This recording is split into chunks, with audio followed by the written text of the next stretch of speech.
kaçtır Murat. Kalmayacağım dinle. Hadi.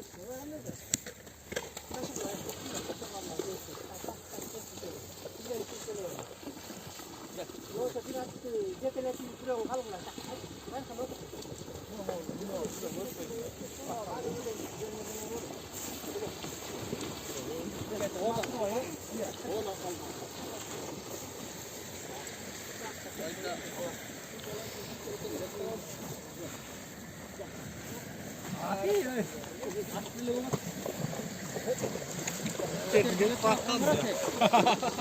Ничего.